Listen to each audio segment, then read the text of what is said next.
El tema se lo habíamos adelantado, elecciones en España, a partir de los resultados, el adelantamiento de las elecciones generales, el avance de la derecha como parte de este informe especial que ya estamos compartiendo.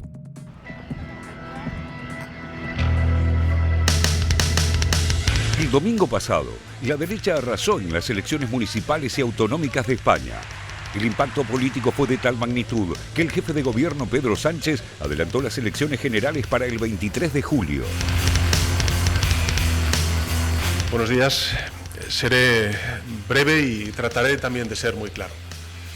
Acabo de mantener un despacho con Su Majestad el Rey, en el que he comunicado al jefe del Estado la decisión de convocar un Consejo de Ministros esta misma tarde para disolver las Cortes y proceder a la convocatoria de las elecciones generales en uso de la prerrogativa que la Constitución atribuye al presidente del Gobierno. He tomado esta decisión a la vista de los resultados de las elecciones celebradas ayer. El anuncio de Sánchez, asumiendo la responsabilidad de la derrota, apunta a una campaña electoral sin descanso que se va a convertir en un duelo entre el actual jefe de gobierno español y máximo responsable del Partido Socialista Obrero Español y el líder del derechista Partido Popular, Alberto Núñez Feijóo, que ya se ve ocupando el Palacio de la Moncloa en el próximo mandato. La confrontación entre ambos líderes promete ser de alto voltaje político con acusaciones cruzadas de poner en riesgo la democracia. Acompañado por la presidenta de la Comunidad de Madrid, Isabel Díaz Ayuso, y el alcalde de la ciudad, José Luis Martínez Almeida, ambos ganadores el 28M, el cacique gallego celebró el inicio de un nuevo ciclo político.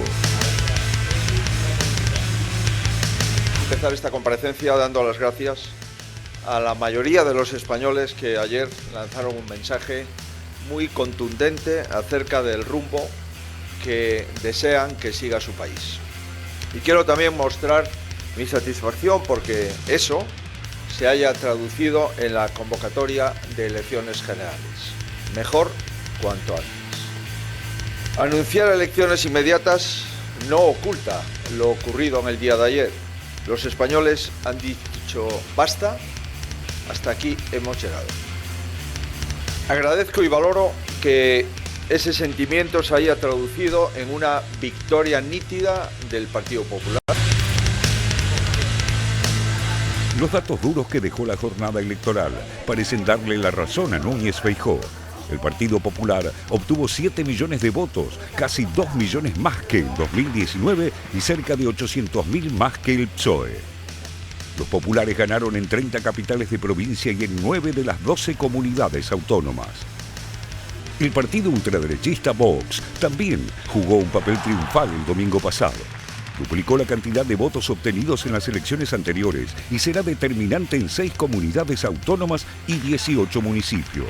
Un potencial aliado clave para la gobernabilidad del Partido Popular, Santiago Abascal, líder de Vox, destacó la consolidación de la fuerza a nivel nacional, que lleva consigo la naturalización de ideas de extrema derecha que hasta hace poco no eran aceptadas por buena parte del electorado. La primera lectura que realizan el PSOE y los partidos de izquierda que sufrieron la derrota de las urnas es que España no escapa a la remontada de derecha que se reproduce en buena parte de Europa y otras regiones del mundo. Podemos se desplomó en todas las comunidades y desaparece de la escena política de Madrid y la Comunidad Valenciana. Pilar Alegría, ministra de Educación de España, fue la primera en reclamar la unidad de la izquierda para evitar que la ola conservadora se consolide en el país. Bueno, yo creo que el Partido Popular en general tiene una campaña, si me permiten, perdedora. Es que llevamos prácticamente estamos ya terminando la campaña electoral y no hemos escuchado una sola propuesta para los ciudadanos de cualquier rincón de este país. ¿Qué es lo que quiere hacer el Partido Popular estos próximos años?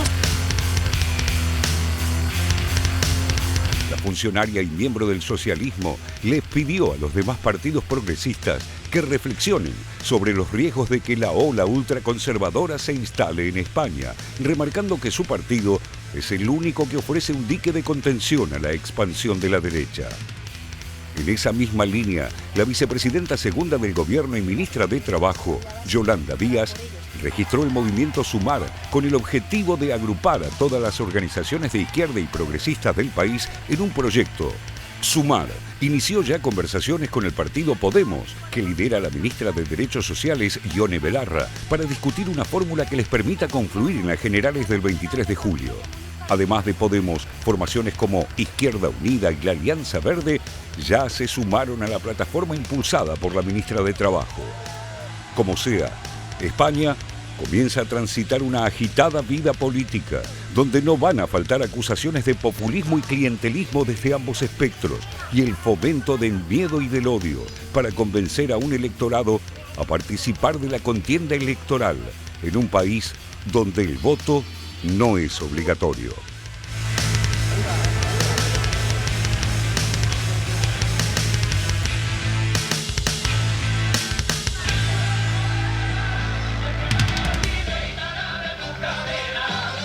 Bueno, hasta aquí lo que están dejando justamente estos resultados en esta elección en España, pero rápidamente, como una continuidad de este informe especial que se eligió finalmente en estos comicios. Elecciones municipales, se eligieron más de 67.000 concejales, alcaldes, consejeros y también miembros de las juntas generales. Elecciones autonómicas, los ciudadanos eligieron nada más y nada menos que a los miembros del Parlamento de todas las comunidades autónomas, con excepciones. Aquí están las excepciones: Andalucía, Cataluña, Galicia, Países Vascos, entre otras zonas de España. Y seguimos avanzando en lo que está dejando justamente estos comicios, en lo que tiene que ver con porcentajes y la cosecha de votos. El Partido Popular, atención con este dato, obtuvo 1.800.000 votos más que en 2019. Y también atención con este dato, el Partido Socialista perdió más de 400.000 sufragios. Y ahora los porcentajes: Partido Popular 31,53%, el PSOE 28,12% y aquí está Vox 7,19%. Bueno, un poco los resultados en votos y también en porcentajes de lo que ha dejado esta elección en España, que a partir de estos resultados se adelantan las elecciones generales con un voto en España, en ese país europeo, que no es obligatorio. A ver, Alejandra, bueno, recién compartíamos el informe completo, con testimonios, con análisis, con los datos bien crudos, recién salidos del horno, para empezar a analizar un futuro diferente político en España.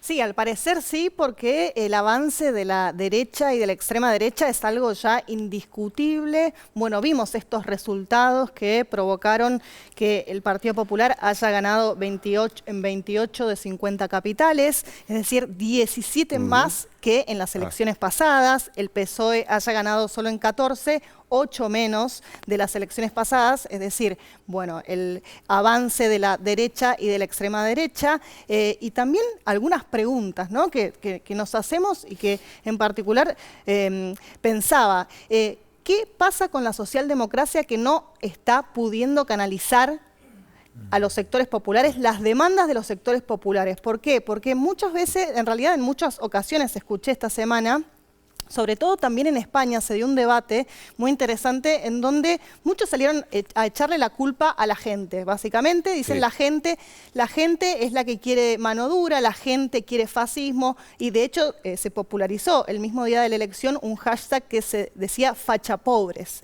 O sea, cómo se termina cayendo en culpar a los votantes, me parece a mí, de las mismas debilidades que ha tenido la socialdemocracia para, en este caso, y cuando digo socialdemocracia me refiero tanto al PSOE como a Podemos. No digo que no haya matices, pero en algún punto ideológicamente yo creo que hay esta misma ideología y justamente estas debilidades que evidentemente yo todavía no veo que reconozcan. Escuchaba, no sé si estuvieron escuchando ustedes a Pedro Iglesias decir que cuáles eran los errores, y dijo dos. La izquierda se divide, tenemos siempre ese mal que nos dividimos, lo cual la verdad a mí no me deja mucho, o sea, sí, ya se sabe que la izquierda se divide, pero y hay una campaña brutal de propaganda de la derecha a través de sus medios de comunicación, que eso obviamente es una realidad. Pero veo muy poca autocrítica, y lo dejo ahí para que lo analicemos.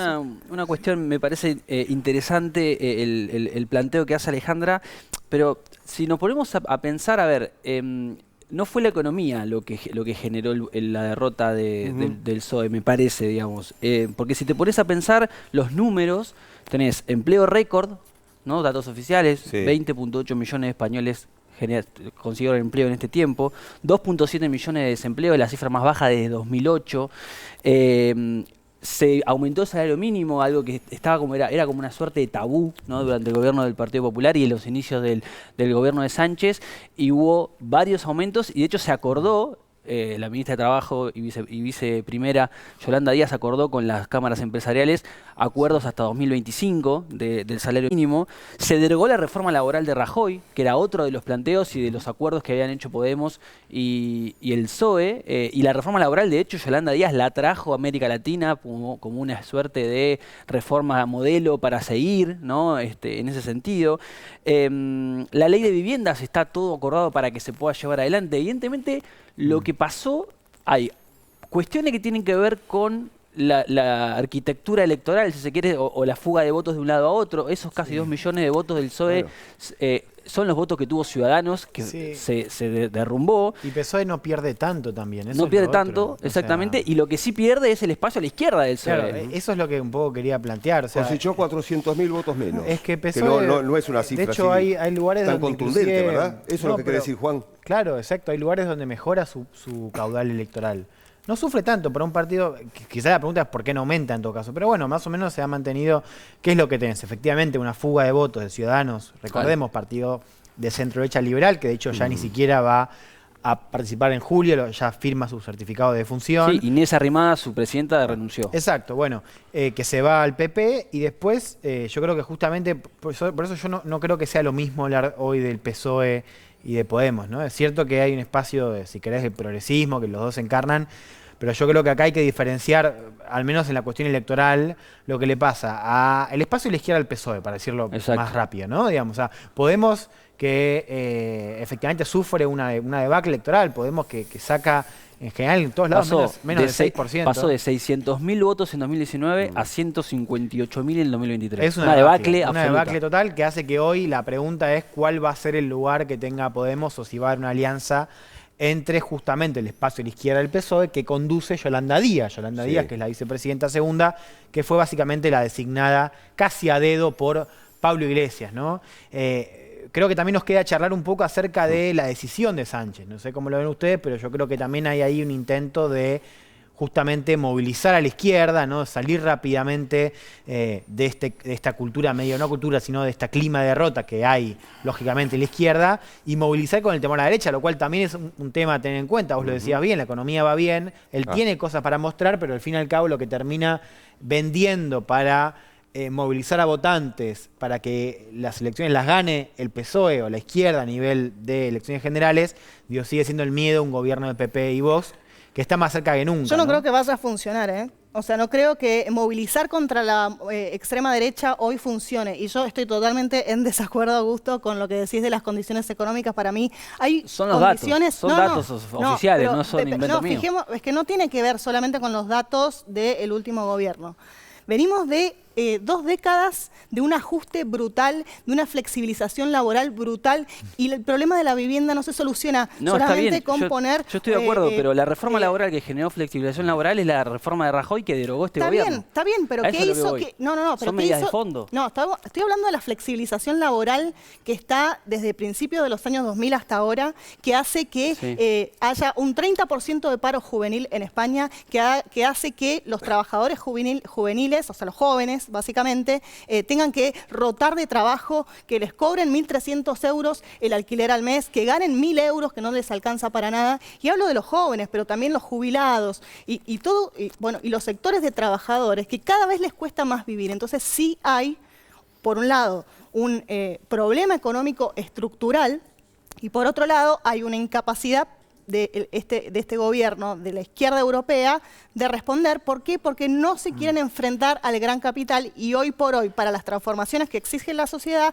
es necesario enfrentarse, y es algo que ni Podemos ni el PSOE no puede está pasando eso. O sea, el partido de gobierno no está enfrentando una debacle electoral. O sea, el gobierno no está siendo penalizado por eso. Bueno, no todos dicen lo mismo, yo opino que sí. No, pero son los datos, no es una cuestión de opinión. O sea, ¿cómo son los datos? No perdió, o sea, perdió, pero mira cuánto perdió, cuántas comunidades perdió. Exacto, pero justamente los que pierden pueden, a ver son en los las socios de elecciones. gobierno. No, a ver, estos son datos. Vos te mirás los datos a nivel nacional, el PSOE está casi en lo mismo, casi 30. O sea, el PSOE no está perdiendo votos a nivel el nacional. Pero eso no, va a pasar el no, julio. lo que está pasando es que está perdiendo gobiernos un montón, es una debacle exactamente, porque los socios a la izquierda están perdiendo votos. Socios que, por cierto, no tienen responsabilidad de gestión, porque no todos son Podemos. Entonces, los datos lo que nos dicen no es que el gobierno o el partido gobierno está perdiendo votos. Pero eso es una Más lectura bien, no. muy sesgada, porque eso es decir que, en realidad, yo para mí lo veo diferente, porque creo que Vos podés ver lo que Podemos quieras, son los datos, era no el está único... perdiendo. No, pará, Podemos creo que es el único partido que prometía una transformación que el PSOE no prometía, la gente totalmente desencantada de Podemos y del PSOE, digo... Me parece que esa es la lectura de la sociedad. ¿Vos si mantiene los votos? Bueno, veamos en julio. Bueno, sí, eso es lo que estamos ahora viendo qué va a pasar. El PSOE, yo creo que Sánchez está tirando un pleno en donde evidentemente va a jugársela a poder conformar gobierno sin apoyo de Podemos. Habrá que ver si lo logra o no. Y después, para cerrar muy cortito, el número mágico que maneja Sánchez es el 6, porque 6 son los escaños que le faltarían al PP y a Vox, que va a tener la llave para muchas comunidades autónomas para conformar gobierno según los datos que veíamos recién. Bien, es un tema que vamos a seguir debatiendo, por supuesto, la realidad política luego de estas elecciones en España. Última pausa, Félix Taylor nos adelanta lo que viene. A ver.